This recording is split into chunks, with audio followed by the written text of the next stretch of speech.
Selfie এত clean and natural আসে যেন মাকে দেখালে মা বলবে এত সুন্দর সন্তান আমি কি করে জন্ম দিলাম। কি কয় আমিও তাই কই। কিন্তু ভাই এখানে একটা ডিসঅ্যাপয়েন্টিং জিনিস আছে, একটা ফোনে সবকিছুই ভালো হতে পারে না।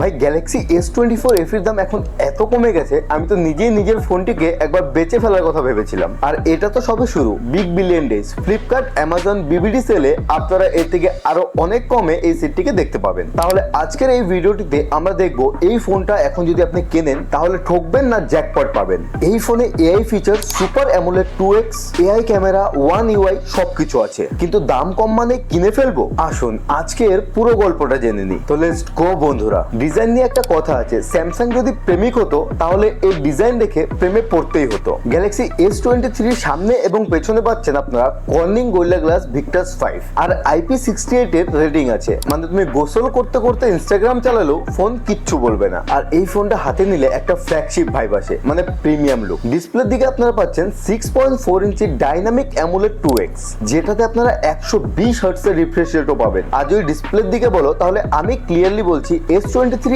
FE তে যেরকম ডিসপ্লে আপনাদের প্রোভাইড করা হয়েছিল তার থেকে একটু বেশি তোমরা এই ডিসপ্লেটিকে দেখতে পাবে। তাছাড়াও ফোনটি যখন 60 থেকে 65,000 এ লঞ্চ হয়েছিল সেই সময় এই ডিসপ্লেটি আশা করা যায়নি, কারণ 60,000 এর ফ্ল্যাগশিপ লেভেল ফোনগুলিতে আরো অনেক ভালো ডিসপ্লে স্যামসাং আপনাদের প্রোভাইড করতে পারতো। আর বর্তমানে এইসব রেঞ্জের যে ফোনগুলি রয়েছে সেই ফোনগুলিতে এর থেকে অনেক ভালো ডিসপ্লে আপনারা দেখতে পাবেন। কিন্তু অন্যগুলি ভালো বলে এটা ভেবো না যে এই ডিসপ্লেটি খারাপ। এই ডিসপ্লেটি আপনাদের 30 থেকে 50,000 এর মধ্যে কোনো কোম্পানি প্রোভাইড করবে না, কিন্তু স্যামসাং যেহেতু 65,000 এ লঞ্চ করেছিল তো এই ডিসপ্লেটি তাদের আর একটু ইমপ্রুভ করা দরকার ছিল। কিন্তু বর্তমানে আপনারা বিগ বিলিয়ন ডেজ বা এই সময় যে প্রাইসটি পাচ্ছেন সেটি 50 এর নিচেই আছে। এই সময় ডিসপ্লেটি আপনারা অমাইক পাবেন, এটাতে ব্রাইটনেস আপনারা এক্সট্রা ডিম করতে পারবেন না। মানে অন্যান্য ফোন এই প্রাইসে যে ডিসপ্লেগুলি প্রোভাইড করে সেগুলিকে রাতের বেলা আপনারা একদম মিনিমাম ব্রাইটনেসে রাখতে পারবেন এবং তখনও আপনাদের ডিসপ্লেটি ভিজিবল হবে। কিন্তু এই ফোনটির ডিসপ্লেতে আপনারা যখন ব্রাইটনেস একদম কমিয়ে দেবেন আপনাদের ভিজিবিলিটিটা ঠিকঠাক থাকবে না। কিন্তু যদি এই ফোনটিকেই আপনারা 30 থেকে 35,000 এর মধ্যে কিনতে পারেন তাহলে এর থেকে ভালো ডিসপ্লে আর কোনো কোম্পানি এই প্রাইসে আপনাদের প্রোভাইড করবে না। চলে যাচ্ছে পারফরমেন্সের দিকে। এখানে আপনাদের স্যামসাং প্রোভাইড করছে Exynos 2400, মানে Exynos 2400। আর এর আগের বার S23 FE তে প্রোভাইড করা হয়েছিল Exynos 2200। ওই প্রসেসরটিও S23 FE তে আমি নিজে ইউজ করে দেখেছি, খুব অপটিমাইজ ছিল।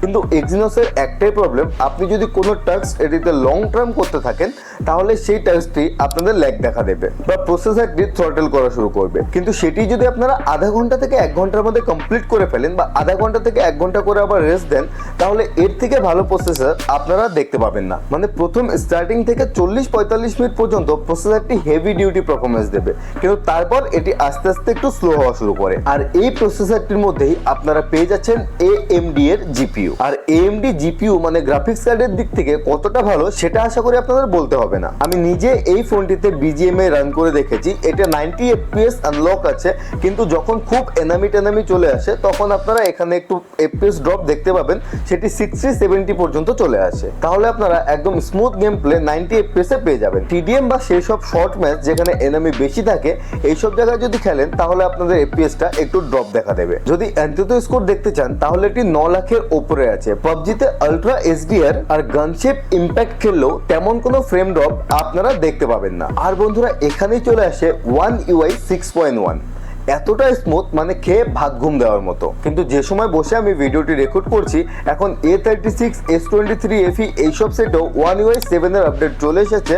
তো আশা করা যায় বক্সটি ওপেন করার সঙ্গে সঙ্গে আপনারা One UI 7 এর আপডেটটি দেখতে পাবেন, মানে Android 15। তবে হালকা হিটিং ইস্যু কিন্তু আছে, এটুকু গরম তো হবেই, ঠিক যেমন প্রেমে পড়লে হাতের তালু ঘেমে যায়। গাইস এবার চলে আসছি ক্যামেরার দিকে। ক্যামেরা নিয়ে যদি বলতে হয় ভাই আইফোন না বললেও এটা একটা রিয়েল স্যামসাং ফ্ল্যাগশিপ ক্যামেরা। 50 মেগাপিক্সেলের মেইন ক্যামেরা এন্ড 12 মেগাপিক্সেলের আলট্রা ওয়াইড আর 8 মেগাপিক্সেলের টেলিফটো লেন্স, যাতে 3x অপটিক্যাল জুম পর্যন্ত রয়েছে। নিজের পার্সোনাল এক্সপিরিয়েন্স থেকে যদি বলি এই ফোনটির 50 মেগাপিক্সেলের ক্যামেরা, ডাইনামিক রেঞ্জ বাগেরা সবকিছু ঠিক আছে, একটু এজ ডিটেকশনে প্রবলেম দেখতে পাবেন, যেটা আমি নিজে এক্সপিরিয়েন্স করেছি। প্রথম দিকে ফোনটি দিয়ে আমি যখন ফটো তুলতাম তখন পোর্ট্রেট মোডে খুব অমাইক ফটো উঠতো, বাট এখন আস্তে আস্তে এই ফোনটির ক্যামেরাতে মানে শুধুমাত্র পোর্ট্রেট মোডে এজ ডিটেকশনে একটু প্রবলেম আছে।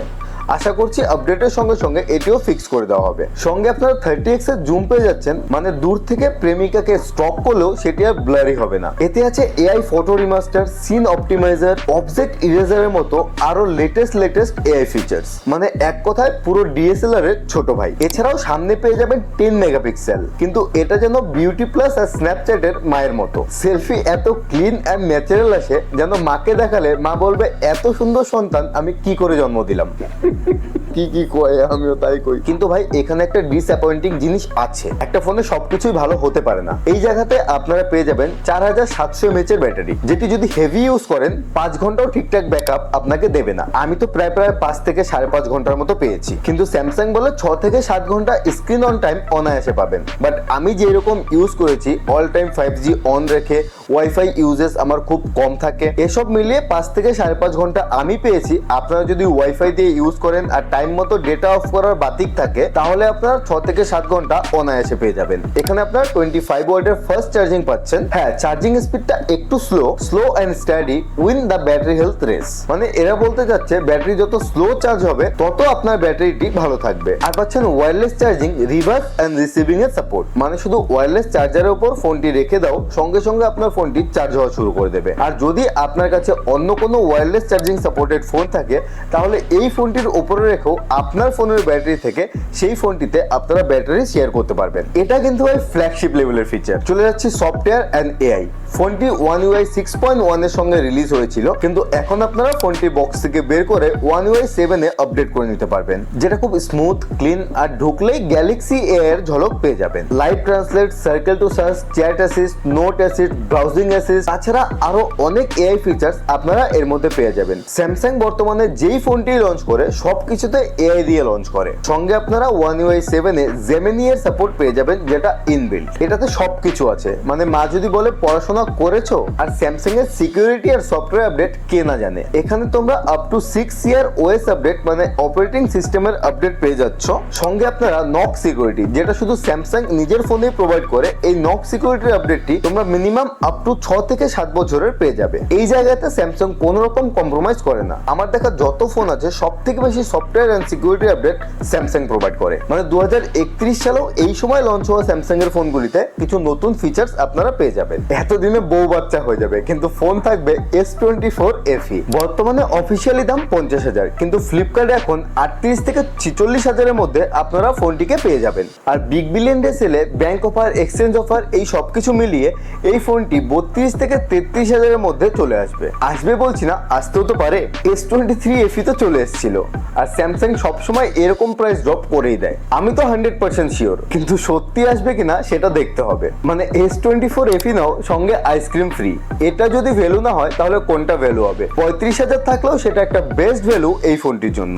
তো ফোন, ফিচার্স, আইসক্রিম সবই দেখে নিলাম, এখন দেখে নিই ফোনটি কাদের জন্য। যদি আপনি হার্ডকোর স্যামসাং লাভার হন, কম দামে স্যামসাং এর প্রিমিয়াম ফিল নিতে চান, তাহলে এই ফোনটি আপনার জন্য বেস্ট অপশন।